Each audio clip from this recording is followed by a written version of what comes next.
신부의 정체성, 우리 그리스도인의 세 가지 정체성 중에 두 번째 그리스도의 신부의 정체성을 두 번째 시간 볼 건데요. 지난 시간에 했던 거 약간 살짝 이제 보고 가면요.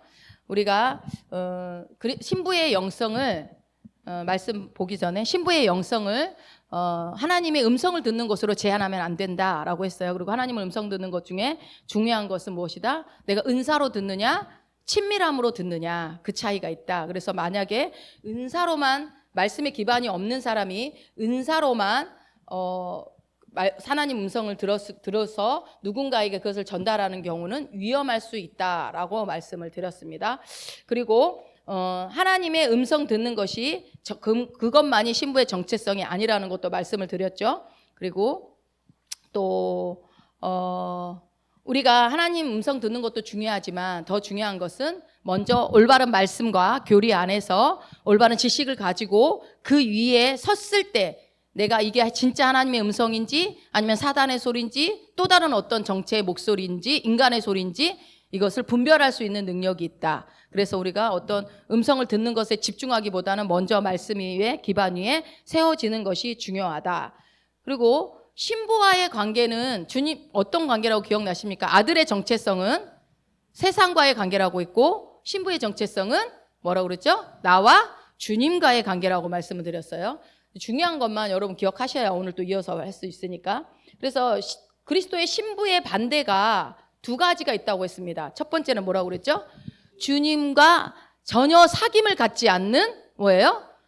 주님과 사귈 생각 안 하고 일만 하는 시녀가 있고 또 어때요? 남편 대신 주님 대신 다른 것을 의지하는 음녀가 있다라고 말씀드렸어요. 그래서 신부는 어디로부터 나왔다고 그랬죠? 그리스도로부터 나왔다. 예수 그리스도로부터. 그래서 우리는 그러면 신부가 하는 일은 뭐라고 그랬죠? 오늘 이제 그 얘기 좀 하겠지만 신부가 그러니까 아들은 나와서 상속을 받는다고 그랬어요. 아들의 정체성 유업을 받는다고 그랬어요. 그러나 신부는 무엇을 받는다? 기억나세요? 찬사를 받는다. 여러분 이게 감이 안 오죠?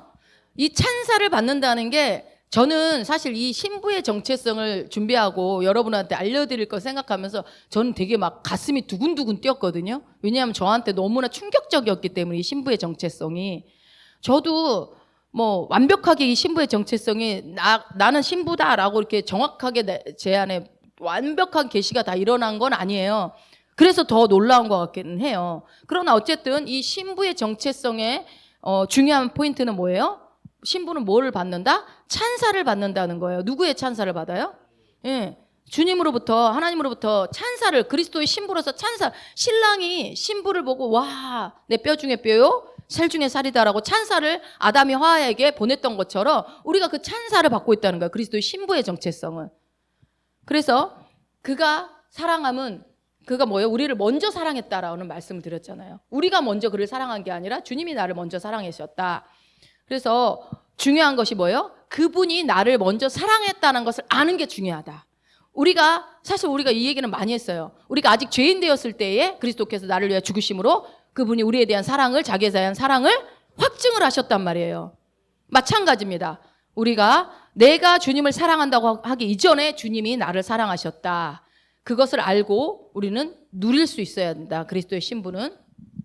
그래서 그 얘기를 좀 말씀을 드렸고 또 하나님께서 그리스도께서 우리가 찬사를 받는다는 것이 나에게 매혹당하셨다. 나에 대해서 나의 사랑, 나의 어여쁜 자야. 얼마나 나를 사랑하는지 오늘 그 얘기를 조금 더 깊이 들어갈 건데요.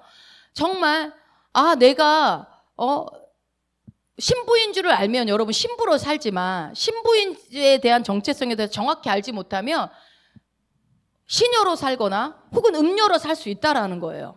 아들의 정체성을 정확하게 알면 아들의 특권을 누리고 살아가지만 모르면 어떻게 살아간다고 그랬어요? 종으로 살 수밖에 없다라고 그랬어요. 종이 아닌데 종처럼 사는 거예요. 아들인데. 신부인데 시녀처럼 사는 거예요.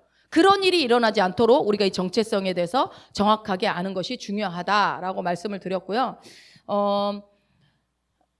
아담이 본인의 갈빗대를 내어주면서 하와가 여자가 나왔던 것처럼 예수 그리스도도 자신의 생명을 내어드려서 그리스도의 몸된 교회가 나왔고 우리의 신부가 등장한 거죠. 그렇습니까? 예, 그 원리를 여러분이 머릿속에다 기억하고 계셔야 돼요. 그래서 창세기 2장 13절 읽어보겠습니다. 아담이 가로되 이는 내 뼈 중에 뼈요 살 중에 살이라 이것을 남자에게서 취하였은즉 여자라 칭하리라 하니라. 예, 이것과 똑같은 신약의 말씀이 에베소 5장 30절이라고 했어요. 읽어보세요. 이는 우리가 그의 몸과 그의 살과 그의 뼈의 지체임이라. 예, 아담에게서 하와가 나와서 거룩한 신부가 탄생한 것처럼 우리가 우리죠. 그의 몸이 예수 그리스도의 몸과 그의 살과 그의 뼈의 지체가 누구예요? 우리죠. 우리가 그래서 그리스도의 몸의 일부로서 하나이면서 일부이고, 그리고 그리스도의 머리 대신 신랑 대신 예수 그리스도의 우리는 몸으로서 신부로서 존재하는 자다라고 했습니다. 그래서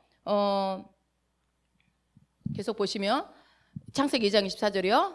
이러므로 남자가 부모를 떠나 그 아내와 연합하여 둘이 한 몸을 이룰지로다. 예, 창세기에서 이 얘기를 하고 있는데 이것이 결국 우리의 신약에 와서는 예수 그리스도와 우리가 그림을 보여드렸죠. 큰 그림, 큰 사람 안에 작은 사람들이 들어가 있는 것처럼 우리가 한 몸을 이루었다라는 거, 그것을 말씀하고 있습니다. 어쨌든 하나님께서 만드신 첫 번째 인간의 입에서 첫 번째로 나온 말이 찬사라고 했고, 그 첫 번째로 만들어진 그 인간 여자가 들었던 말도 찬사였습니다. 내 뼈 중에 뼈요, 살 중에 살이다. 그래서 우리 오늘 아가서 말씀 이거죠. 이게 우리가 하나가 되었죠. 부모를 떠나 한 몸을 이룰지라 하는 것처럼 우리가 그리스도에게로 다시 돌아가서 한 몸을 이루게 되는 그림입니다. 자, 아가서 2장 10절 14절 읽어보겠습니다. 나의 사랑하는 자가 내게 말하여 이르기를 나의 사랑 내 어여쁜 자야 일어나서 함께 가자. 나의 비둘기야 내가 내 얼굴을 보게 하라. 내 소리를 듣게 하라. 내 소리는 부드럽고 내 얼굴은 아름답구나. 아멘. 신부의 정체성을 가장 정확하게 가장 많이 표현한 게 아가서입니다. 이 아가서의 2장 10절에 나의 사랑하는 자라고 할 때 뭐라고 했어요? My darling이라고 얘기를 했죠. 그래서 나를 볼 때 주님이 my darling하고 본다는 거죠. 마인 달링이 뭐라고 그랬어요? 그냥 연인 간의 관계에서만 쓰는 말이 아니라 나의 사랑하는 자, 어여쁜 자, 내가 너한테 매혹되었다, 너한테 압도당했다, 내가 너를 너무나 사랑한다, 그런 얘기에 달링, 마이 달링이라고 부르고 있는데, 그것에 대해서 하나님께서, 예수님께서 정말 천국의 달링이신, 천국에서 가장 사랑받는 자인 예수 그리스도가 나를 사랑한다고 고백하고 있다는, 이게 나에게 찬사를 보내고 있다는 것이 사실 우리가 잘 와닿지 않아요. 우리 김연희 권사 오늘 시골 가셔서 아직 안 올라오셨나 본데 그 권사님 그러시더라고요. 아멘이 안 나왔다는 거예요. 찬사를 받는다 그러는데 아멘이 안 나온대. 내가 어떻게 주님의 찬사를 받아. 네. 근데 여러분, 그거는 우리가 말씀을 통해서 확인하면서 믿어지지 않더라도 주님이 믿음을 주실 겁니다. 믿어질 수 있는 말씀에 대해서. 그거는 누군가의 사람의 말이 아니라 말씀에서 그렇게 얘기하고 있는 것이기 때문에 오늘 말씀 속에서 여러분이 그런 계시가 열려지기를 바랍니다. 그래서요, 우리가 이 신부의 정체성 안에서 뭐가 나온다고 그랬어요? 올바른 자존감이 나온다고 말씀드렸어요. 많은 경우 자존감이 인간관계에서 굉장히 큰 문제가 있다. 그래서 특히나 이제 사역자들이 자존감이 낮으면요, 굉장히 힘듭니다. 그래서 굉장히 사역자들에게는 신부의 정체성이 굉장히 더 중요하죠. 어쨌든 우리의 자존감은 어디에서 나온다? 그리스도 안에 있다라는 겁니다. 내 자존감은 내 상황과 형편과 내가 살아온 어떤 그런 과정에서 내 자존감이 출발되는 것이 아니라, 우리는 예수 그리스도 안에서 새롭게 다시 태어나면서 새로운 재창조가 일어나면서 우리의 과거는 이제 없습니다. 그래서 금식 기도교회 저희 갔을 때 주의사항 수칙이 있어요. 그 중에 하나가 뭐였냐면 과거를 말하지 않습니다. 그래요. 거기서 기도원 안에서 과거를 말하는 사람은 말하지 말라고 경고하십니다. 왜 그러겠어요? 와서 옛날 거 끄집어내서 주머니 다 털어봤죠. 좋은 얘기 하나도 없어요, 과거는. 그러니까 우리는 과거가 없는 사람들이다. 예수 그리스도 안에서 새로운 피조물이 되었다. 그럼 뭐예요? 새로운 정체성이 가져지게 된 거죠. 그 얘기만 하라는 거예요. 아들의 정체성, 신부의 정체성, 그리스도의 몸의 정체성. 네. 여러분, 자존감은 신부의 정체성과 아주 긴밀하게 연결되어 있는데, 이것이 예전에는 내적 치유라는 방식으로 해결해 왔습니다. 물론 지금도 내적 치유 할 수도 있어요. 그러나 그보다 더 상위 버전이라고 저는 생각하는 것은 뭐냐면요, 우리가 이 정체성을 알면 굳이 내적 치료가 필요 없을 수도 있습니다. 근데 믿음이 연약한 자들은, 말씀을 잘 모르고 계시가 안 열린 자들은 은사를 가지신 분들이 내적 치유를 해주는 것도 필요합니다. 아예 필요 없다는 거 아니에요. 잘못됐다는 거 아닙니다. 그러나 조금 더 성숙한 사람들에게 더 빠른 치유는 뭐다? 말씀을 아는 자들은 이 정체성에 대해서 알려주기만 하면 바로 변화될 역사가 일어난다라는 거예요. 왜요? 말씀이 사람을 바꾸거든요. 자, 여러분 기억하세요. 오늘 더 자세히 말씀드리겠지만 나는 천국의 딸링의 딸링입니다. 천국에서 가장 사랑받는 자의 가장 사랑받는 자가 누구라고요? 바로 우리라고요. 나라고요. 나. 예, 이 사실이 정말 계시가 열려지길 바라요.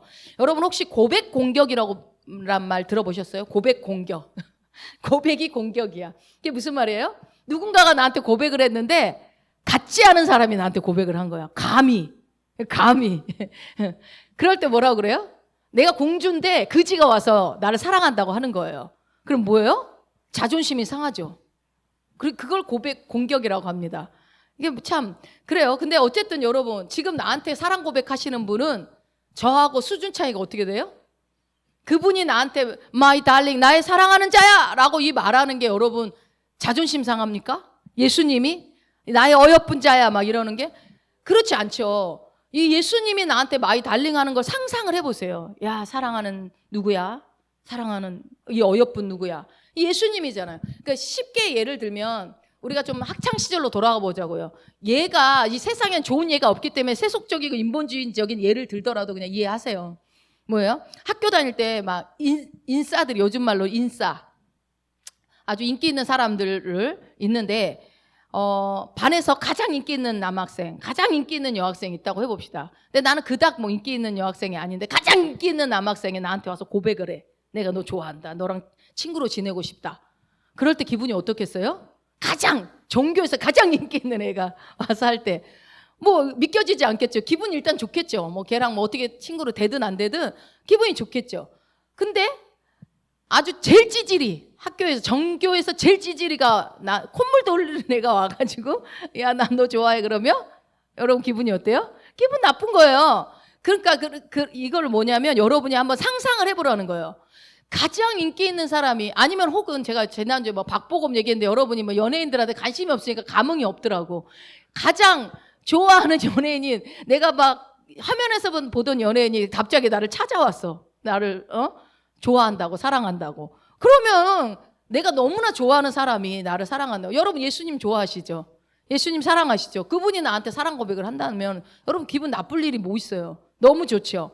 그냥 그때부터 어떻게 돼요? 그러면서 영원히 내가 너를 사랑하겠다. 영원히. 그러면 우리의 자존감은요. 어깨에 뽕이 빡 들어간다니까요. 더 이상 나는 이제 부러울 게 없는 사람이 되는 거 아닙니까? 가장 최고의 그분한테 예수 그리스도에게 내가 사랑받는 자가 되었다는 거. 여러분 그래서 그 말을 뭐라고 그래요? 여기 2장 10절 한번 아가서 2장 10절 한번 다시 한번 읽어봅시다. 나의 사랑하는 자가 내게 말하여 이르기를 나의 사랑 내 어여쁜 자야 일어나서 함께 가자. 예, 그래서 해분의 천국의 달링이신 예수님이 어떻게 하자고 그래요? 고백하자. 나의 사랑하는 자야 하면서 나를 부르면서 뭐라고 그래요?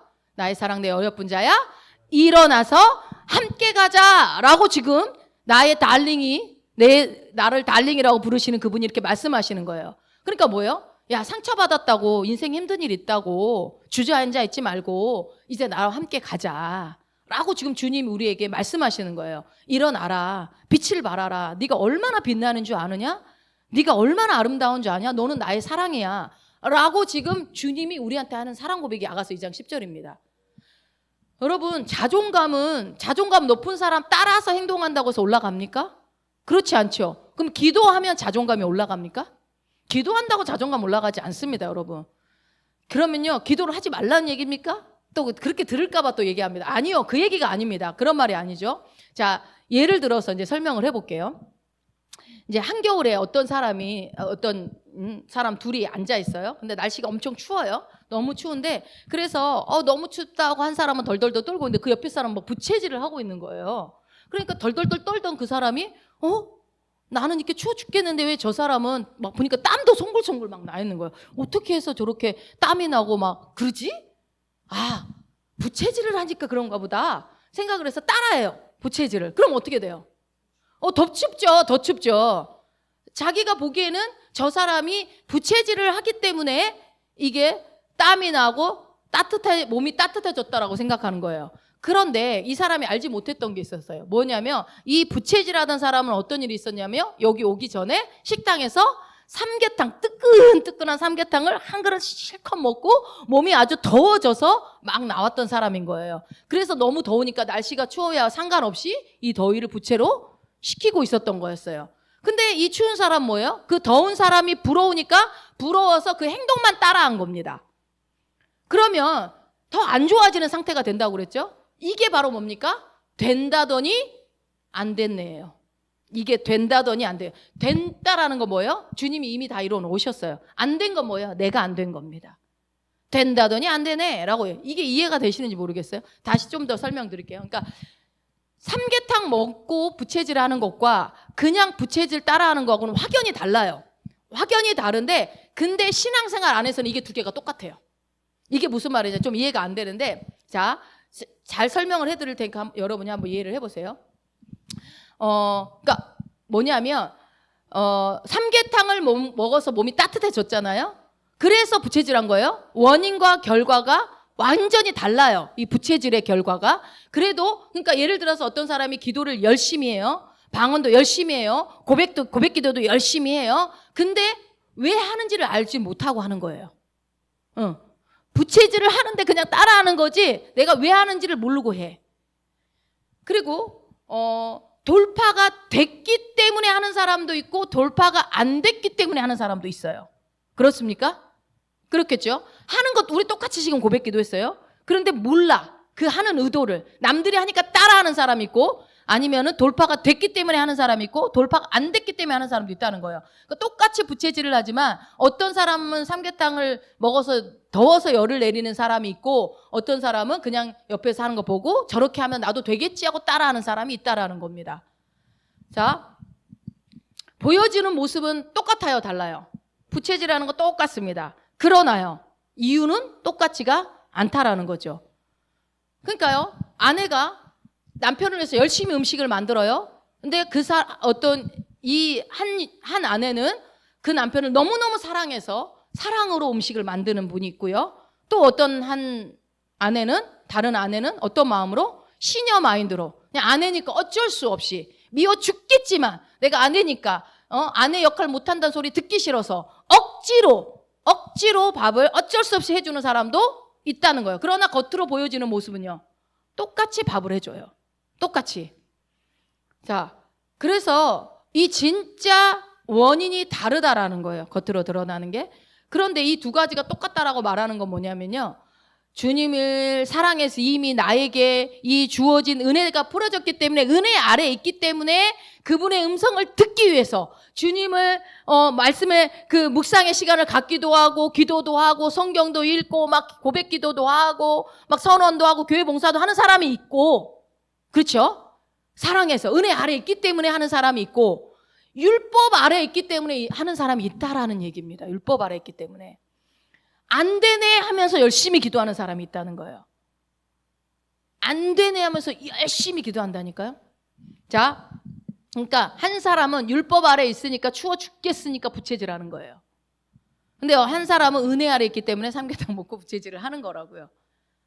자, 은혜 아래에 있기 때문에 주님을 더 알기를 원하고 은혜 아래에 있기 때문에 어떻게 해요? 주님 앞에 나아가서 기도하고 은혜 아래에 있기 때문에 성경을 열심히 읽고 은혜 아래에 있기 때문에 예배를 드리러 나오고 은혜 아래에 있기 때문에 주님을 더 알고 싶어서 어떻게 하든 간에 더 기도하고 금식하고 하는 사람이 있다. 그런데 율법 아래에 있으면서 어떻게 하면 이 문제를 돌파할까? 어떻게 하면 이 문제를 해결할까? 어떻게 하면 이거 내 삶께서 이걸 제거해버릴까? 이런 마음으로 기도하고 성경 읽고 예배드리고 하나님 앞에 나오는 사람이 있다라는 겁니다. 그렇게 뭐 나오는 게 나쁜 겁니까? 아니요, 뭐 안 나오는 것보단 낫겠지만 지금 제가 말씀드리고 싶은 거는 우리 안에 그런 겉으로 보여지는 모습은 다 똑같지만 다를 수 있다라는 얘기를 지금 하려고 그래요. 그러니까 율법 아래에 있는 사람 그래요. 어떻게 하면 재정이 풀어질까 해서 고백기도 해보고 어떻게 하면 내 내 삶에 재정이 풀어질까 해서 헌금도 해보고 뭐 이렇게 심어보기도 하고 똑같이 헌금하고 똑같이 고백기도 하고 똑같이 금식하고 똑같이 다 보여지는 거 똑같은데 그 사람이 서 있는 위치가 다르다는 거예요. 그게 문제예요. 그게 문제예요. 그거는 그러니까 우리가 인간이 판단할 수가 없어요. 보여지는 모습 가지고는. 그래서 어떤 분이 그래요. 목사님 어떻게 해서 재정을 돌파하셨습니까? 라고 물었다고 해봅시다. 그러면은 제가 저 이렇게 해서 이렇게 했습니다. 그랬더니 이러이러한 일들이 일어났습니다. 라고 했어요. 그러니까 유명한 우리가 이제 재정 강의를 들었던 김미진 강사님 그런 얘기들 했어요. 그 흉내 내다가 중도에 그만둔 사람 많아요, 적어요. 굉장히 많죠. 흉내 내다가. 흉내 안 내는 것보다 내보는 거 아주 좋습니다. 해보는 거, 도전해보는 거. 그러나 중요한 거는 이렇게 했다라는 것을 갖다 방법론적으로 접근해서 풀어가는 것은 한계가 와요. 중요한 건 뭐다? 내가 은혜 아래에 있기 때문에 하는 행동이냐, 율법 아래에 있어서 율법으로 하는 행위냐, 이게 중요하다라는 거예요. 자, 우리가 이제 저녁에 와서 기도도 하기도 하고 이렇게 일주일에 거의 매일 뭐 토요일 빼고는 거의 매일 주일 교회로 오죠. 여러분 기도 왜 하십니까? 생각해 보셨나요? 기도를 왜 하십니까? 자, 잠깐만요. 우리 이거 여기 있네. 2장 14절이. 한번 더 우리 읽어봅시다. 나가서 2장 14절. 나의 비둘기야 내가 내 얼굴을 보게 하라. 내 소리를 듣게 하라. 내 소리는 부드럽고 내 얼굴은 아름답구나. 예, 주님이 얼굴 좀 보자 하니까 우리가 주님과 교제하는 거예요. 주님이 지금 말씀하시잖아요. 뭐라고 그래요? 내 얼굴 좀 보게 해줘라. 너 보고 싶다. 근데 지금 내 안에 내가 질병이 있고 내가 재정이 어렵고 내가 인간관계 어려우니까 이걸 돌파를 해야 돼 하면서 기도할 수 있죠. 기도할 수 있어요. 그렇게 기도할 수도 있고 주님이 나를 너무너무 사랑하니까 주님이 내 얼굴 보기를 원하셔. 그러니까 난 기도할 거야 하면서 가서 기도하는 사람이 있다라는 거예요. 여러분 이 둘 차이는 어느 정도 차이일까요? 이 둘 차이는 그렇죠. 엄청난 차이가 있습니다. 이 엄청난 차이. 자, 두 사람이 똑같이 어깨를 딱 펴고 걸어가요. 어떤 사람은 자신감이 넘쳐서 편 사람이 있을 것이고 어떤 사람은 어깨 펴고 다니는 게 좋다고 조언을 해주니까 어쩔 수 없이 그냥 힘줘서 펴고 다니는 사람이 있을 겁니다. 똑같이 어깨는 펴졌지만 그 사람의 속내는 다르죠. 그래서 사역자들이 여러분들을 도와준다고 하는 말들이 율법으로 다가올 수도 있어요. 그러니까 우리가 어디 안에 있어야 돼요? 누구를 탓하는 거는 별로 나한테 도움되지 않습니다. 어디 아래 있어야 돼요? 은혜 아래 있어야 돼요. 여러분 왜 내가 은혜 아래 있어야 되냐면요. 내가 은혜 아래 있으면요. 그 주님의 은혜 아래 머물러 있으면요. 모든 게 다 전부 다 은혜로 해석이 돼요. 무슨 말을 들어도. 그러니까 여러분 만약에 여기서 처음부터 끝까지 100% 율법 설교를 한다고 해봅시다. 누군가가. 근데 나는 은혜 아래 있는 사람이에요. 그럼 어떻게 들릴까요? 율법으로 들리지 않습니다. 은혜로 들립니다. 은혜로 다 해석이 됩니다. 아무리 제가 여기서 율법 설교를 여러분한테 하더라도 율법적으로 접근해도요. 내가 은혜 아래 있으면 은혜로 다 해석이 돼요. 그런데 내가 율법 아래 있으면요. 은혜 설교를 해도 어떻게 될까요? 율법으로 해석을 해요. 그게 참 신기하죠? 내가 율법 아래로 있으면요. 은혜를 얘기해도요. 여러분 그래서 주님이 여러분을 사랑하십니다. 나의 사랑 어여쁜 자 일어나서 함께 가자라고 하십니다. 라고 말씀을 딱 은혜로 얘기하잖아요. 그러면 어떻게 듣는 줄 아세요? 율법 아래 있는 사람은? 나는 주님을 안 사랑하나 봐. 난 주님을 너무 안 사랑해서 주님은 나한테 일어나서 가자 할 때 나 일어나서 갈 수 있을까? 나 못할 것 같아. 나는 정말 주님을 너무 안 사랑해. 이게 율법으로 접근한다니까요. 여러분 우리가 율법 아래 없는 것 같죠? 굉장히 많아요. 그게 우리 안에. 그러니까 아무리 은혜를 얘기해도 그냥 다 율법으로 들어. 그게 너무 뼛속 깊이 우리 안에 그 율법 안에 고정된 프레임들이 있어가지고. 자 여기서 내 소리를 듣게 하라 라고 되어 있죠. 내 소리를 듣게 하라. 그게 무슨 말이에요? 네 목소리를 듣게 하라는 거예요. 너의 목소리 좀 듣자. 네 목소리 좀 듣자. 그러면서 뭐라고? 네 목소리는 무슨 읽어보세요. 우리의 목소리를 주님 뭐라고 얘기하나? 내 소리는 네. 너 나 좀 만났을 수 있어. 내 얼굴 보고 싶어. 네 목소리 듣고 싶어. 네 목소리는 부드럽고 네 얼굴은 아름다워. 라고 얘기를 하는 거예요. 여기서 여러분 이 부드럽고가 내 얼굴 부드럽고 아름답다가 영어로는 스위트예요. 스위트. 근데 스위트라는 것은 원래 맛이잖아요. 무슨 맛이에요?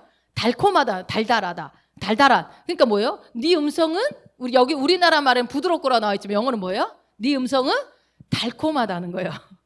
주님이 내가 기도할 때 달콤하게 들으신대요. 아, 진짜 주님 너무 우리 과대평가하시나? 막 이런 생각이 드는데, 뭐 성경에 이렇게 나와 있다니까. 내 음성을 달달하대. 그러면서 뭐래요? 최다희 집사, 너의 그 달달한 음성 좀 들려주지 않겠니? 주님이 그러신다는 거예요. 그래서 우리가 뭐 한다고요? 기도하는 거라고요. 주님이 내 달달한 목소리를 듣고 싶어 하시니까.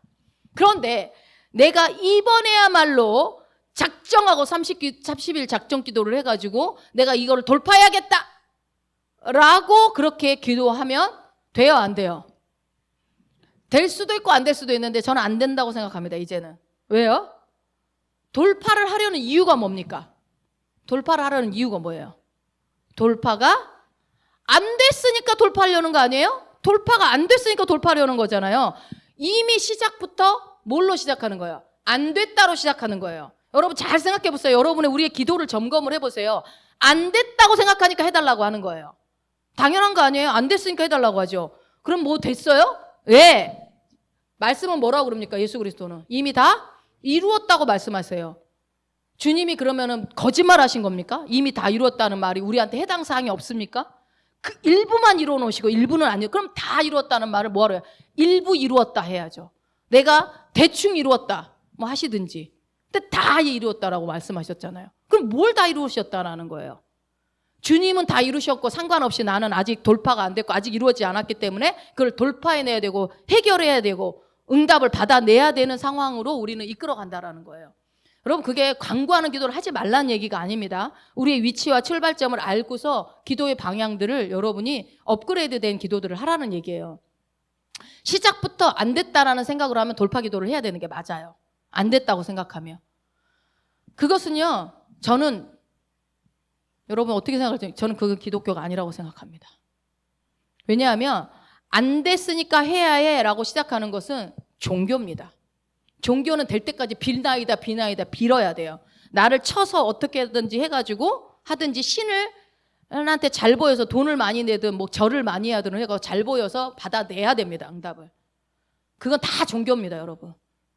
그러나 우리 주님 뭐라고 그래요? 이미 다 이루었다. 다 됐다. 그래서 여러분 우리의 출발점은 안 됐으니까 돌파해야 돼. 안 됐으니까 받아내야 돼. 안 됐으니까 결과를 받아내야 되는 게 아니라 우리의 출발은 뭐예요? 이미 다 됐다에서 시작해야 됩니다. 여러분 바꾸셔야 돼요, 이제는. 우리가 이제 말씀을 모를 때는 몰라서 그렇다 하지만 주님께서 이미 다 이루어놨다고 했다면 우리의 출발점 뭐라고요? 이미 다 됐다에서 출발하시라고요. 왜 이게 중요하냐면 이게 안 되면 믿음이 발휘가 안 돼요. 우리는 믿음이 아니라 거의 대부분 소망으로 산다니까요. 믿음은 바라는 것들의 실상인데 해 주시옵소서 앞으로 해달라는 소망만 계속 기도에 90%가 해달라는 기도만 하는 경우만. 그래서 사실은 우리의 말로 하는 기도보다 영으로 하는 기도가 훨씬 좋아서 영의 기도를 자꾸 시키는 거예요. 성령이 정확하게 기도하시니까. 우리는 육신적으로 이미 된 것도 달라고는 기도 계속 할 수 있거든요. 이게 여러분 인간의 언어는 정말 해석하기가 힘들어요. 설명하기가. 왜냐하면요, 됐다로 시작하라고 말을 하면 뭐라고 그러냐면 아니 아직 안 됐는데 뭐가 됐다고 목사님 자꾸 그러시는 거예요 라고 얘기를 하거든요. 많은 경우 대부분의 사람들이. 왜 그럴까요? 우리는 시간과 공간에 자유하지 못하기 때문에 그렇습니다. 공간은 그래도 괜찮은데 인간은요 이 시간의 영향을 엄청나게 받아요. 자, 아직 안 됐네라는 말 속에 시간의 개념이 어디 있어요? 아직이라는 말에 시간의 우리는 아직 안 됐네. 언제 돼? 이미, 벌써. 그런 아직. 우리는 이 시간의 한계 안에 항상 갇힙니다. 시간의 한계를 우리는 늘 받고 있어요. 그래서 아니 아직 안 됐는데 이미 됐다고 그러네. 이 말이 그래서 저절로 나오는 거예요. 이미 됐다로 시작하라는 말을 여러분이 믿음으로 취하기가 그래서 쉽지 않다고요. 이 시간의 한계를 받고 있기 때문에. 그렇다고 해서 우리가 시간의 한계를 받는다고 해서 이미 됐다로 시작하지 않으면 안 된다는 건 아니에요. 반드시 그렇게 시작해야 합니다. 이게 좀 어려워요. 아직 안 됐는데 된 걸로 보는 거. 이게 뭐예요, 근데 여러분? 믿음이에요. 우리 믿음으로 사는 자들이잖아요. 그런데 이렇게 말하면 이미 됐다라고 그러면 에이 뭘 돼 이래요. 그러면서 우리는 믿음으로 사는 자래. 이게 앞뒤가 안 맞는 거예요. 내 영 안에 있는 축복들이 믿음을 통해서 나오잖아요. 그런데 믿음으로 안 살고 계속 안 됐는데 됐다고 그러네? 막 이렇게 얘기를 하게 된다면 믿음이 내 안에 발휘가 되지를 못하는 거죠. 믿음이 발휘되지 않으면 역사는 일어나지 않습니다. 여러분, 우리는 천국에 있습니까? 우리의 위치가 지금 어딥니까? 우리의 영의 위치. 하나님의 보좌, 우편. 천국에 있어요, 우리의 영의 위치는요. 우리는 이미 구원받은 자입니까? 아직 천국 안 가셨잖아요. 그걸 믿으시잖아요. 어떻게 장담해요? 아직 되지도 않은 일을. 근데 우리는 장담한단 말이에요. 우리 다 장담해요. 이거 아니야 너 지옥 가 그러면 아마 피 튀기게 싸울 거예요. 아니야 난 천국 가. 여러분 이게 구원받는 방식이죠. 뭘로 받아요? 믿음으로. 은혜에 의한 믿음으로 받죠. 이렇게 우리가 구원받은 방식과 동일하게 나머지 원리들 똑같이 적용하시면 돼요. 하나님은 어렵게 우리를 믿음 생활을 신앙생활 하도록 어렵게 만들어 놓지 않았다는 거예요. 동일한 원리. 그래서 우리가 영이 진짜 나잖아요. 영적인 존재로 살아가기 위해서는요, 이 시공간을 초월할 수 있는 훈련을 해야 돼요. 시간에 갇히고 공간에 갇히는 것들에 대해서 좀 자유케 되는 것들이 이거는 좀 훈련이 좀 필요한 것 같아요. 왜냐하면 믿음을 발휘할 때 안 된 걸 이미 된 걸로 내 통장 잔고가 0이어도 수북한 걸로 우리가 볼 수 있는 눈이 있어야 되잖아요. 이건 영적으로 내가 믿음으로 취하는 건데 이게 하루아침에 되지 않거든요. 자, 골로새서 2장 6절 한번 읽어봅니다. 그러므로 너희가 그리스도 예수를 주로 받았으니 그 안에서 행하되. 예, 아멘. 여기서 예수를 주로 받았으니라는 말은 무슨 말입니까? 영접했으니 이 말이랑 같은 말이죠. 예수님을 영접했기 때문에 어떻게 하라는 거야? 나머지도 그 안에서 그렇게 똑같이 하라는 거예요. 여기서 우리 한국말은 받았으니 그 안에서 행하라 그러면 예수 안에서 행하라는 얘기인가 보다, 순종하라는 얘기인가 보다 이렇게 해석하는데 그 말이 아니고 뭐냐면 삶도 구원받았을 때와 똑같은 방식으로 그 원리로 살아내라는 거예요. 그러니까 우리나라 말로는 이게 애매해요. 그렇지만 원래 의미는 뭐예요? 우리가 구원받은 방식 그대로 구원받을 때 어떻게 했어요? 마음으로 믿고 입으로 시인하는 그 방식으로 우리가 주일날에도 계속 이 얘기했어요. 그 방식으로 너는 아직 천국은 안 갔지만 우리는 이미 천국에 간 자들이잖아요. 믿으십니까? 우리 이미 구원 받았잖아요. 그죠? 예수 믿는 순간 구원 받았어요. 아직 안 갔는데 된 거예요. 이게 믿음이죠. 근데 여기서 이거 안 믿는 사람 저는 아무도 없다고 생각해요. 그런데 우리의 삶의 모든 영역에 이 원리를 주님은 적용하라고 골로새 2장 6절에서 말씀하고 있는 거예요. 어떤 영역이요? 치유, 재정, 인간관계, 마귀로부터의 자유케 됨, 그 모든 온전케 됨, 형통케 됨 등등등등 다 이루어 놓으신 그 축복들, 그 모든 것들. 근데 왜 구원받는 것은 그 방식을 적용하는데 이 나머지의 방식은 왜 사람들이 안 믿을까요? 이 방식으로 믿음으로 취하라고 해도 믿지 않습니다. 희한합니다. 구원받은 방식 그대로 치유를 풀어내라. 받은 방식 그대로 재정을 풀어내라. 여러분, 그 방식으로만 풀어집니다. 믿으십니까? 이미 된 거예요. 예수님이 이미 다 이뤄 놓으셨다고요. 이미 2000년 전에 나의 구원을 이미 다 이뤄 놓으셨던 것처럼 그때 이미 치유와 재정과 형통함과 마귀로부터 우리는 자유케 됨들이 이미 다 이루어진 일이라고요. 여러분, 이 사실이 정말 내 삶 가운데 믿어지면 어마어마한 자유함이 옵니다. 기쁘면 뭐 이런 말할 것도 없고요. 우리의 부르심도 모든 사람에게 다 부르심이 있죠. 이 부르심도 마찬가지예요, 여러분. 부르심도 우리가 그리스도의 심판 때 얘기를 계속했죠. 그리스도의 심판대 앞에 가가지고 나의 공적을 하나님 앞에 확인받고 면류관을 받는 날이 오게 될 텐데, 칭찬받는 시상식을 받게 될 텐데, 그것을 여러분 우리가 앞으로 미래에 있을 일이라고 생각하지만, 미래에 있을 일이지만 우리가 믿음으로 먼저 어떻게 해요? 그 현장을, 그 상황들을 내가 이미 취하는 겁니다. 내가 이미 지금 천국에 안 갔지만 천국에 간 자로 믿는 것처럼 나는 이미 그리스도의 심판대 앞에서 주님께 잘하였도다 착하고 충성된 종아 라는 칭찬을 나는 들었고 주님께 면류관을 받았고 그래서 주님 안에서 안식하고 있는 나를 여러분이 상상하시는 거예요. 그거를 믿음으로 끌어오시는 거예요. 그래서 이 땅에서 나의 부르심을 달려갈 때 어떻게 달려가요? 나는 이미 상 받은 자로서 달려가는 거예요. 내가 이 땅에 살지만 힘들고 어려운 일이 있을 때마다 그래도 나는 천국 백성이고 나는 하나님의 자녀고 하면서 여러분이 이겨내고 기쁨으로 살아가듯이 나의 부르심에서도 어떻게 하라고요? 나는 이미 상 받은 자를 있는 것을 믿음으로 취하고 이미 상 받고 와서 이 사역을 하고 있다라고 상상하신다면 그게 믿음으로 행하고 이 땅에서 부르심을 이루는데 훨씬 더 수월하게 또 감사로 어려움이 있어도 잘 넘어갈 수 있겠죠. 이게 믿음의 삶입니다. 믿음으로 취하는 거. 단지 이 땅에서 뭐 하나 뭐 주실 줄로 믿습니다. 그게 믿음이 아니라는 거예요. 그것까지도 여러분 믿음으로 취하시는 여러분 되시기 바랍니다. 예. 믿음은 실상으로 가져와서 현실로 내가 진짜 현실로 가져올 수 있어야 해요. 자, 에베소서 2장 6절입니다. 또 함께 일으키사 그리스도 예수 안에서 함께 하늘에 앉히시니. 예. 부활하신 예수님 안에 있습니다. 누가요? 내가. 그래서 예수님이 하늘에 올라가셔서 하나님 보좌 우편에 앉을 때 우리도 그분 옆에 앉게 된 거예요.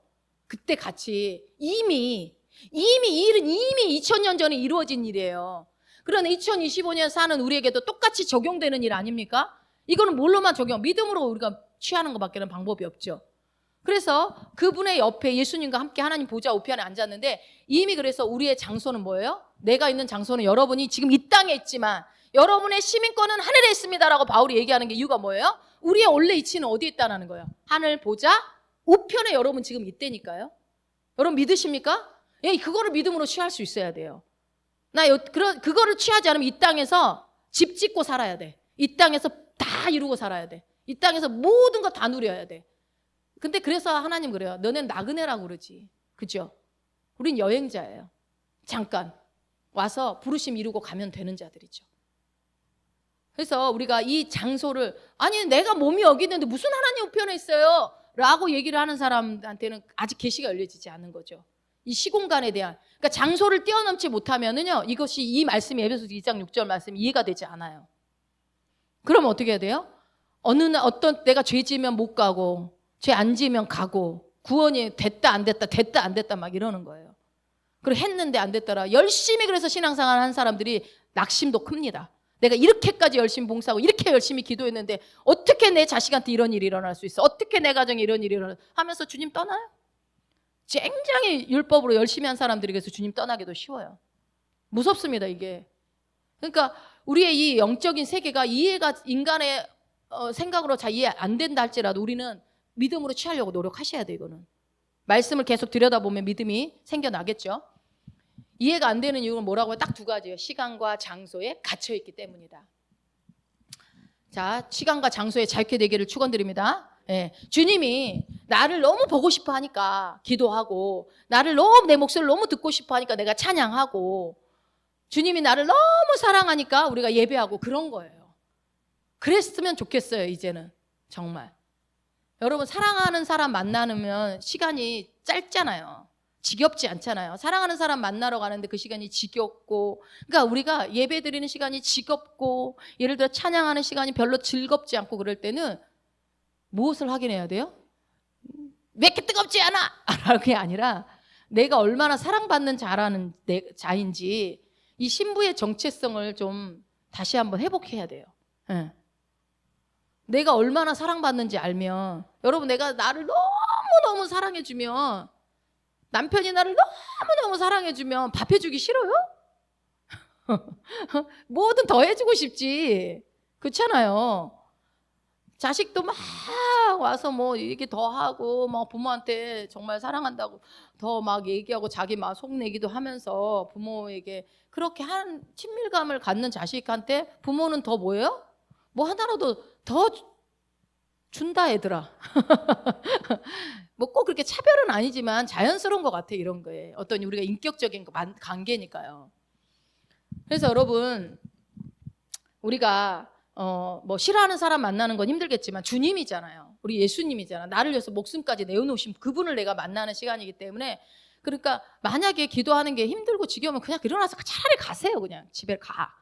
기쁜 마음으로 10분을 하더라도 30분을 하더라도 기쁜 마음으로. 근데 우리가 영의 기도를 하면 또 그게 또 그 기도의 힘들이 또 올라오니까 우리는 그럴 일은 없죠. 기도 훈련 목사님이 워낙 우리 기도 훈련을 잘 시켜주셔서 어쨌든 우리가 그 하는 모든 행동들이 종교적인 행동이 되어서는 안 되고 율법적인 행동이 되어서는 안 되고 정말 내 안에 율법이 있는지를 자꾸 들여다보셔야 합니다.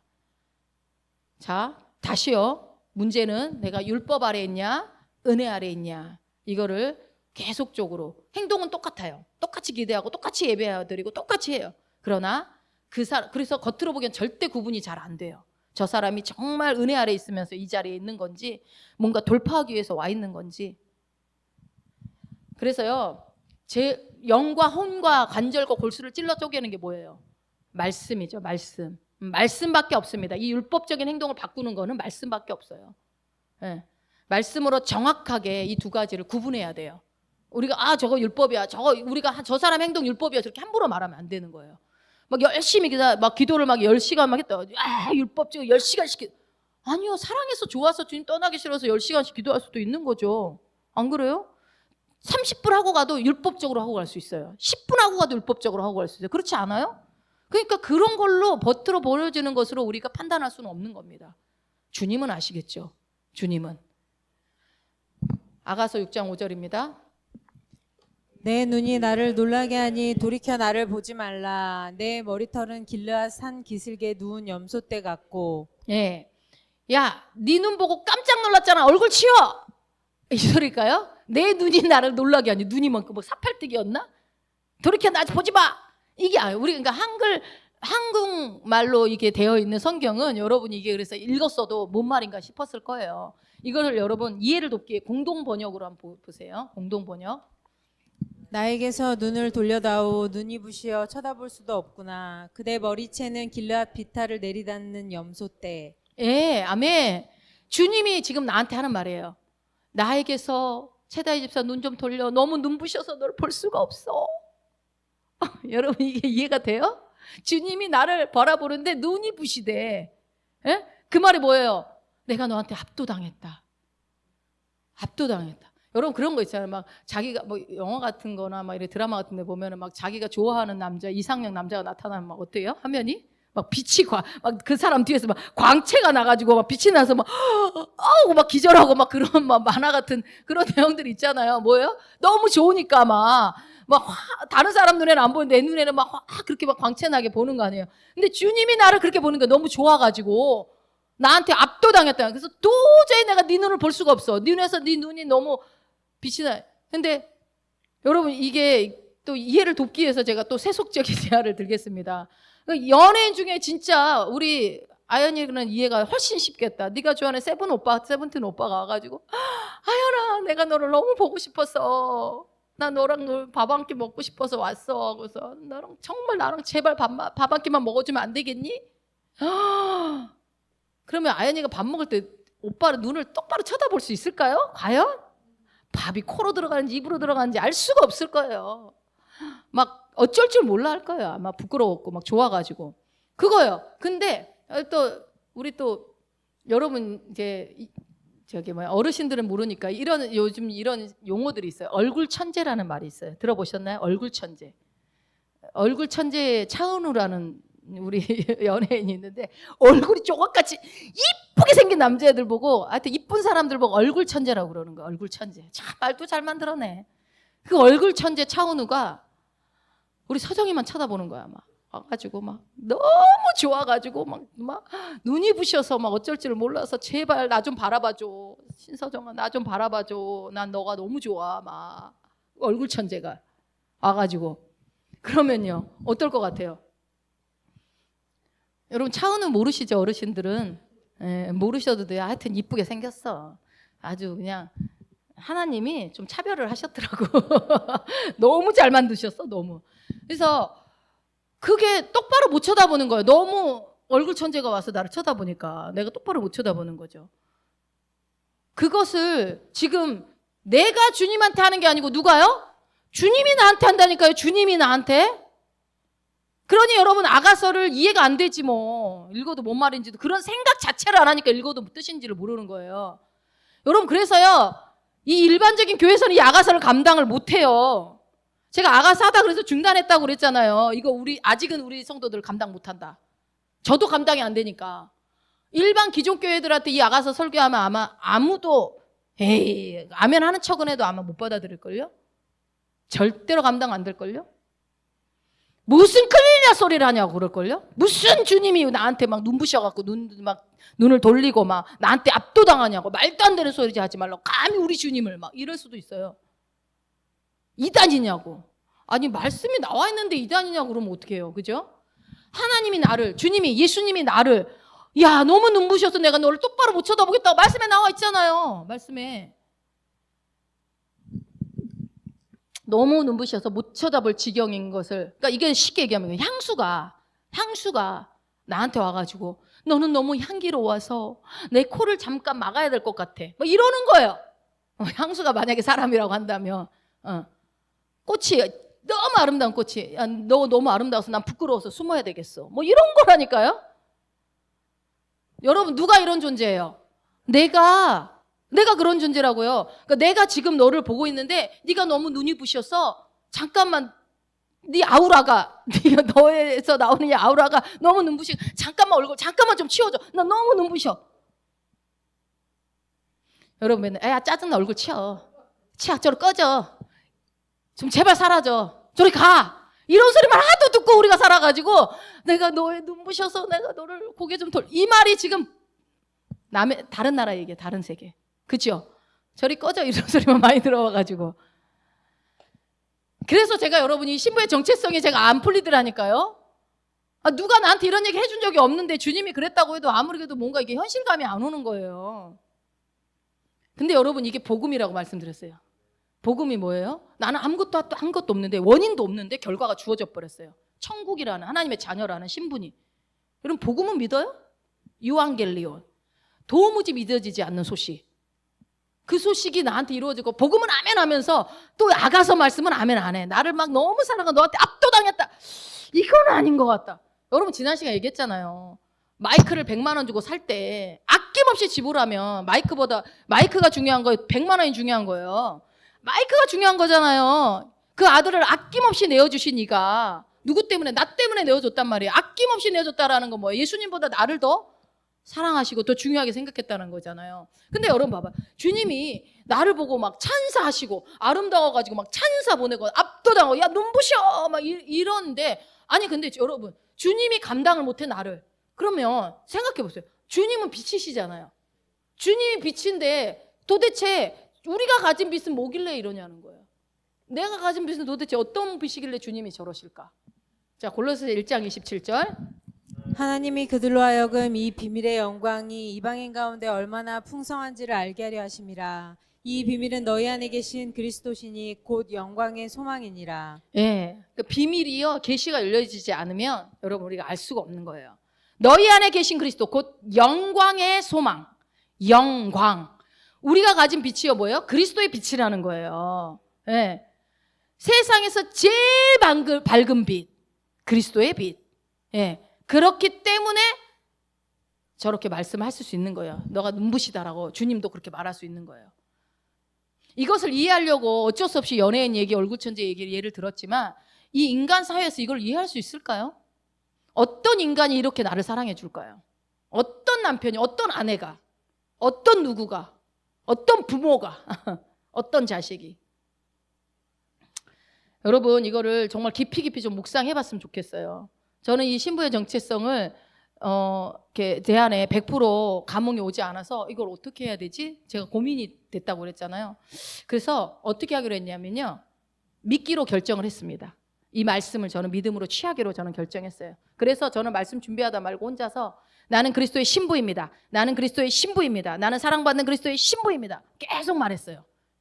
계속. 여러분 우리가 그리스도의 신부라는 것은 알고 있잖아요. 근데 그리스도의 신부가 신랑의 찬사를 받고 있고 마이 달링 하면서 나에게 압도당하고 있다라는 거에 대해서는 여러분이 아직은 계시가 열려지지 않았다면 오늘 묵상하시고 선포하시고 결정하세요. 믿기로. 아 내가 그런 사랑받는 자구나. 그럼 어떻게 해요? 사랑받는 자의 자존감으로 우리는 행동하게 될 것입니다. 이게 풀어지면 이 계시가 확실하게 풀어지면 누가 나한테 뭐라고 어쩌고 저쩌고 해도 이 말에 신경 쓰지 않게 될 거예요. 애써서 아우 신경 안 쓸란다가 아니라 자연스럽게 당연하게 다 가졌으면은 여러분 뭐라고 하는 말에 신경이 안 쓰이잖아요. 우리 자존감이 높으면요 여러분 잘난 척할 것 같죠. 근데 그렇지 않아요. 그리스도 안에서 자존감이 높으면 높을수록 어떻게 돼요? 다른 사람을 돌아보게 됩니다. 다른 사람을 섬기게 돼요. 여러분 아픈 사람을 누가 돌봐요? 안 아픈 사람이 돌보죠. 네.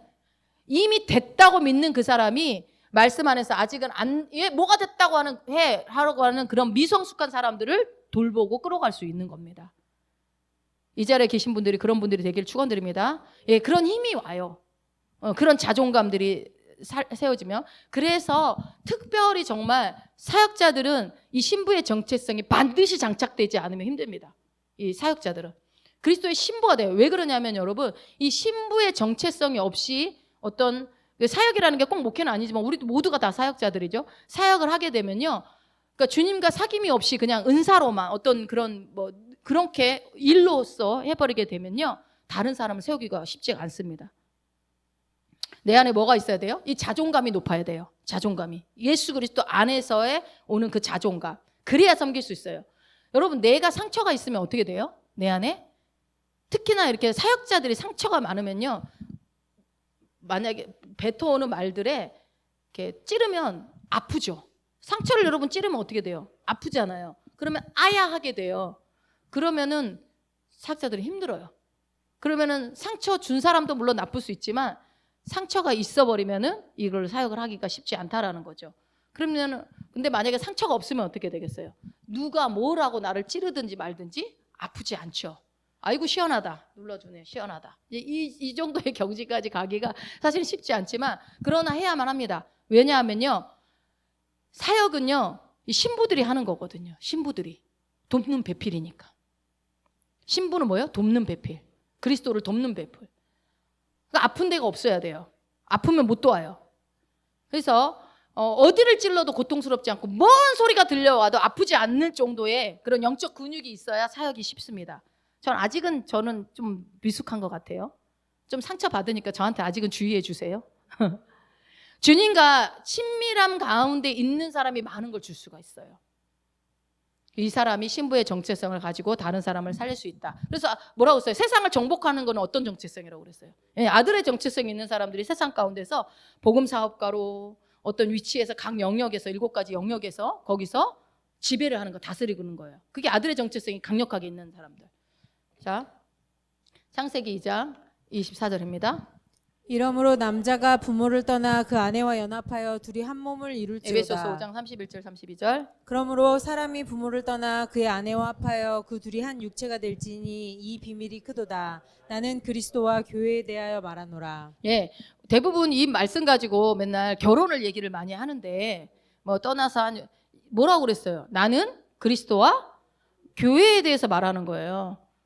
그러니까 이게 말씀이 에베소서 말씀을 부모가 떠나 그거를 가지고 뭐 남녀의 결혼을 얘기하려고 한 게 아니에요. 근데 많은 경우 이걸 남녀 결혼으로 얘기를 많이 하시죠. 근데 끝까지 봐야지 말씀을. 나는 그리스도와 교회에 대해서 말하는 거라는 거예요. 그러니까 그 말은 무슨 말이에요? 교회가 그리스도의 신부인 거죠. 이 개념을 이해하라는 거예요. 윤리 도덕적으로 말씀을 보면 이게 결혼에 대한 얘기지라고 하는 거예요. 아니에요. 영적인 얘기입니다. 교회와 그리스도가 한 몸이 됐다는 거예요. 한 육체가 됐다는 거예요. 주님과 내가 하나가 되었다라는 것을 얘기하고 싶은 거예요. 왜요? 나는 뭐예요? 나는 예수 주님의 뼈 중에 뼈고 살 중에 살이니까요. 네. 우리는 어디서 나왔다고요? 예수 그리스도께로부터 나왔기 때문에 우리는 가장 중요한 존재입니다. 네. 기억하세요. 하나님의 아들은 상속자고 유업을 받지만 그리스도의 신부는 뭐를 받는다고요? 찬사를 받습니다. 찬사. 이것을 아는 게 너무너무 중요해요. 이 찬사를 먼저 받을 수 있어야 내가 그거를 풀어낼 수 있어요. 이 정체성을. 왜냐하면 우리가 기도하고 말씀 읽고 그 하는 것들이 돌파를 하기 위해서 하는 게 아니라고요. 신앙이 어릴 때는 그럴 수 있어요. 내가 이렇게 잘하면 엄마가 간식 주겠지. 이렇게 하면 엄마가 나를 칭찬해 주겠지. 엄마가 나를 안 쫓아내겠지. 어릴 때 그러죠. 크면요. 그런 생각 안 합니다.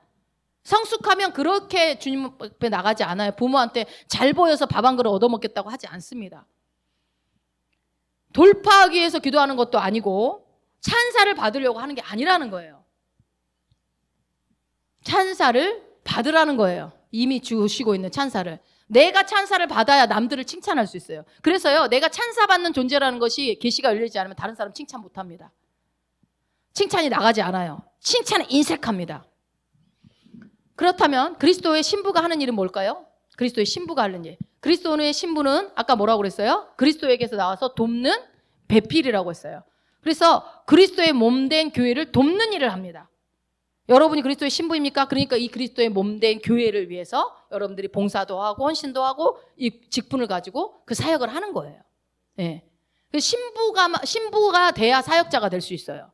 근데 신부의 정체성 없이 사역을 하면은 분란 일어나고 힘들고 상처받고 막 짜증나고 그러는 거예요. 그래서 이 신부의 정체성을 내가 먼저 깨달은 그 사람이 직분을 받아야 되는 거고, 깨달은 그 사람이 사역을 하는 게 사실은 원리고 순리죠. 그러나 대부분 그러지 않은 상태에서 직분을 바꾸려다 보니까 뭐 직분을 하고 상관없이 내 맘대로 그냥 막 직분은 직분이고 내 삶은 내 삶이고. 여러분, 주님께 내가 찬사를 받기 때문에 자연스럽게 모든 게 흘러가게끔 되어 있는 겁니다. 이건 억지로 여러분이 율법적으로 노력해서 되는 게 아니에요. 창세기 2장 20절입니다. 아담이 모든 가축과 공중의 새와 들의 모든 짐승에게 이름을 주니라. 아담이 돕는 배필이 없으므로 여호와 하나님이 아담에게서 취하신 그 갈빗대로 여자를 만드시고 그를 아담에게로 이끌어 오시니. 아멘.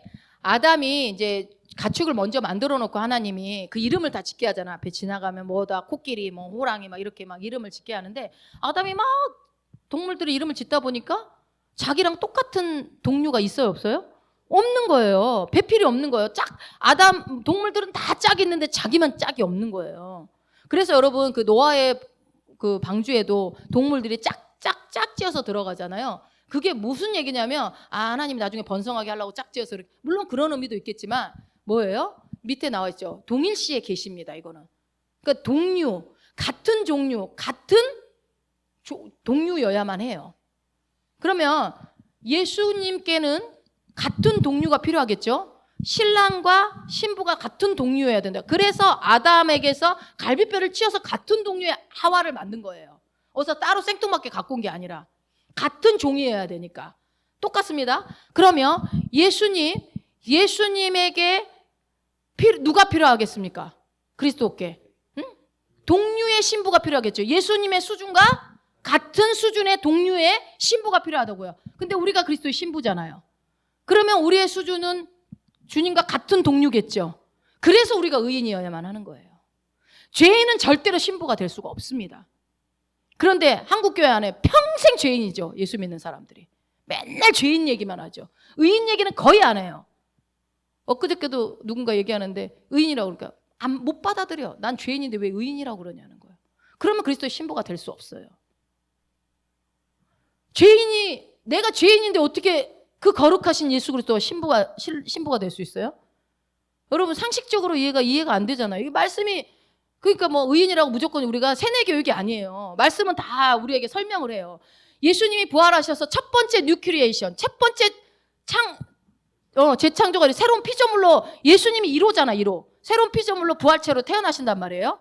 그리고 나서 그 옛사람은 그래서 우리가 옛사람의 과거가 없는 거예요. 우리도 다시 태어나면서 거듭날 때 옛사람은 다 죽고 죄인은 죽고 의인으로 거듭나서 그 의인이 예수 그리스도의 신부가 될 수 있다라고요.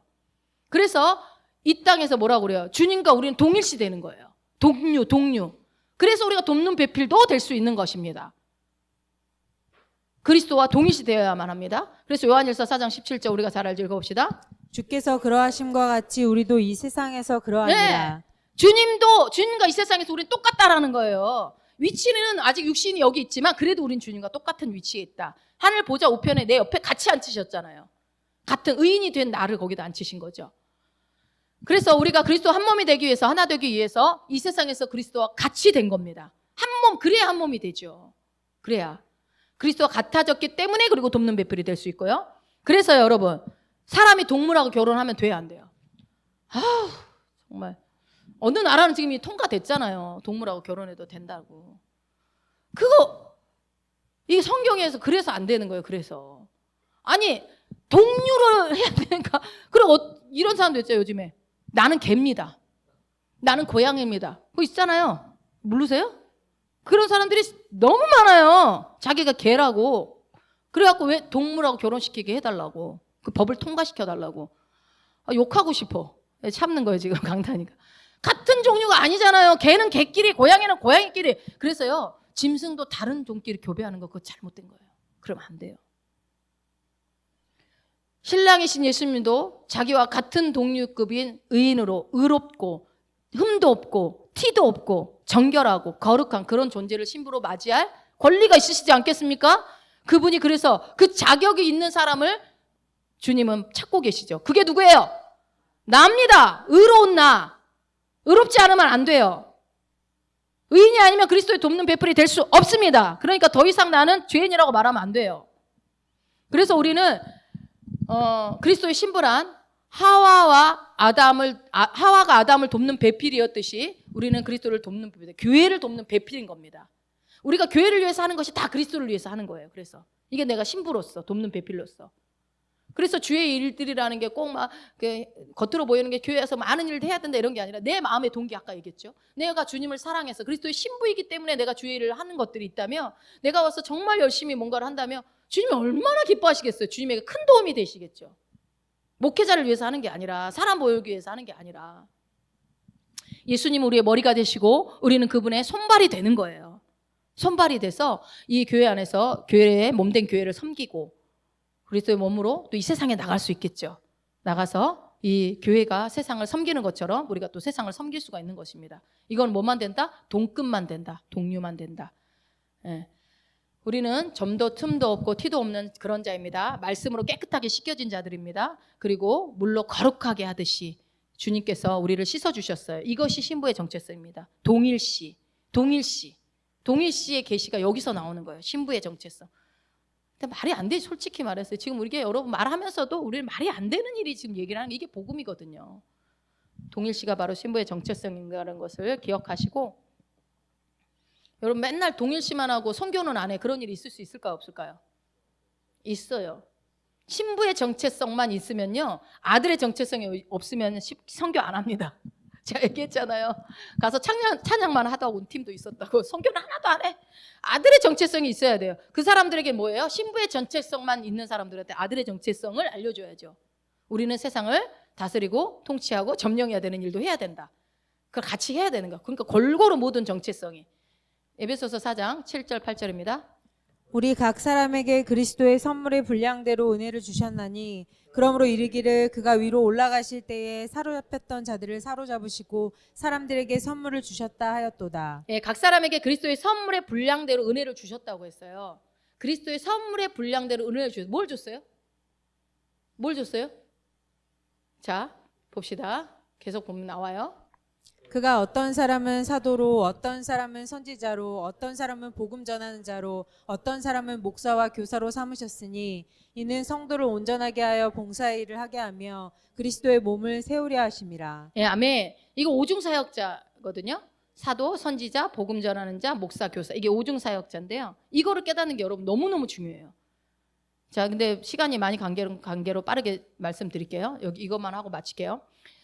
이 주님이 아까 가시면서 뭐라고 했어요? 내가 각 사람에게 그리스도의 선물의 분량대로 은혜를 줬다라고 그랬죠. 여러분, 예수님이 사도셨습니까? 예, 그렇죠. 사도셨습니다. 선지자셨습니까? 예, 선지자로서 역할했습니다. 복음 전하셨습니까? 예, 그랬죠. 목회자로서 목양을 하셨습니까? 예, 그랬죠. 다 하셨어요. 교사로 가르치는 일 하셨어요. 주님이 하셨던 일이에요. 이게 다 오중사역. 그래서 예수님께서 우리를 섬기실 때 어떻게 해요? 이 5가지 직분으로 우리를 섬기셨어요. 이 땅에 계실 때. 그래서 우리가 주님이 위로 올라가실 때 우리에게 선물을 주신 게 바로 이걸 줬다는 거예요. 이 직분을. 그러니까 뭐예요? 자기를 5개로 나누어서 주셨어요. 자기 자신을. 그래서 우리는 그걸 받아서 어떤 사람은 사도로, 어떤 사람은 선지자, 어떤 사람은 복음자로, 목사로, 교사로 이게 나눠진 거예요. 이것도 여러분 신부의 정체성입니다. 이것도. 그러니까 돕는 배필이니까 이런 걸. 누군가는 목사로 돕는 배필, 누군가는 선지자로서 복음 돕는 배필. 그래서 예수님이 뭘 준 거예요? 자기를 준 거예요. 아담이 자기를 준 것처럼. 예. 그래서 남편들은 아내들을 사랑하라고 이렇게 말을 한 거죠. 자기를 줬기 때문에. 아내를 사랑하고 아내는 남편에게 복종하고. 예. 그러니까 신랑은 신부에게 자기를 준 거예요. 그리스도의 정체성이 내 정체성이 되는 겁니다. 이게 신부의 정체성이에요. 그러니까 자신을 주셨기 때문에 그 신부의 신랑으로서 자기를 줬기 때문에 우리가 신부의 정체성을 가질 수 있게 된 거죠. 그래서 이게 정체성을 딱딱딱딱 다 구분을 할 수는 없지만 여러분 우리가 뭐 그렇게 뭐 꼭 이렇게만 해야 된다. 이건 다 틀렸다. 이 정체성은 없어. 뭐 이렇게 얘기하는 게 아니라 제가 이제 3가지 정체성으로 굵직굵직하게 나누어져서 성경에 나온 것만 이 말씀을 드린 거니까 다른 것도 있겠죠. 근데 어쨌든 우리가 이해해야 될 것은 내가 그리스도의 신랑으로서 그 신랑 대신 예수 그리스도의 자기 자신을 나에게 주셨기 때문에 우리가 이젠 주님과 동일체에서 한 몸이 돼서 받았기 때문에 나도 주님 앞에 이렇게 돕는 베풀로서의 역할들을 할 수가 있다. 그래서 신부로서의 정체성이 확고하게 돼 있어서 주님과 친밀감이 올라가면 올라갈수록 그 사람에게 기름 부으심이 넘칩니다. 그래서요 이런 경우 있어요. 어떤 사람이 앞에서 별말 안 하는 것 같은데 그 사람 말하면 막 역사가 일어나는 경우가 있거든요. 이게 그 사람의 성령의 기름 부으심이 충만한 경우에 그래요. 예. 그러니까 뭔가 막 별것도 아닌 것 같고 별 얘기도 아닌 것 같고 겉으로 보기에는 행색도 그런데 그분이 말만 하면 막 역사가 일어나는 그런 일들. 여러분이 그럴 수 있어요. 성령의 주님과 내가 신부의 정체성이 굳게 세워지고 주님과 친밀한 관계들이 주님과 보낸 시간들이 친밀하게 많이 있을 경우에 어떻게 돼요? 그런 역사들이 내 삶 가운데서 나타난다는 것입니다. 말 잘 못해도 돼요. 생긴 거 뭐 잘나지 않아도 됩니다. 어떻게 해야 된다고요? 주님과의 교제가 중요하다. 주님과 친밀함을 유지하는 것이 중요하다. 그겁니다. 자, 에베소서 5장 25절 26절. 남편들아 아내 사랑하기를 그리스도께서 교회를 사랑하시고 그 교회를 위하여 자신을 주심같이 하라. 이는 곧 물로 씻어 말씀으로 깨끗하게 하사 거룩하게 하시고. 아멘. 여기서 우리가 알 수 있는 것이 바로 신부의 정체성은 십자가에서 발견된다는 거예요. 로마서 8장 32절에 아낌없이 자신을 내어주신 이가 모든 걸 주시지 않겠느냐라고 말씀하셨던 것처럼 하나님께서는요 그분의 아들을 아낌없이 주셨다는 것을 우리가 계시로 알게 된다면 거기서 신부의 정체성을 들어가기는 쉬울 것 같아요. 거기서 우리가 출발한다면. 그래서 여러분 오늘 이 신부의 정체성에 대해서 여러분이 집에 가셨으면 깊이 좀 묵상을 해보셨으면 좋겠어요. 내가 그렇게 사랑받는 자라고? 나는 한 번도 그런 말을 들어본 적도 없고 사랑도 받은 적 없는데 저는 계속 묵상하는데 근데요 그런 묵상을 하니까 여러분도 한번 그런 경험 해봤으면 좋겠어요. 하니까요 주님이 계속 그런 사랑 고백을 하는 찬양들을 계속 주시는 거예요. 저한테 그런 계시가 더 열려지기를 원하시는 거예요. 알기를 주님이 이거 아는 거 되게 기뻐하시는구나. 내가 이 정체성을 아는 게. 그러니까 여러분 묵상하는 만큼 깨달아집니다. 묵상하십시오. 상상력을 발휘하세요. 상상하시고 그래서 내 자존감의 근원이 어디인지 자존감의 근원이 그리고 내가 누군가를 도울 때 이 신부의 정체성이 나온다라는 것을 기억하셔서 여러분의 삶 가운데서 주님이 오늘도 내 뼈 중에 뼈고 살 중에 살이다 너는 너에게 찬사를 여러분에게 마이 달링하고 찬사를 보내고 있는 그 주님을 상상하시면서 항상 그 기쁨이 넘치는 자존감이 하늘을 찌르는 그런 삶을 사시길 주 이름으로 축원드립니다.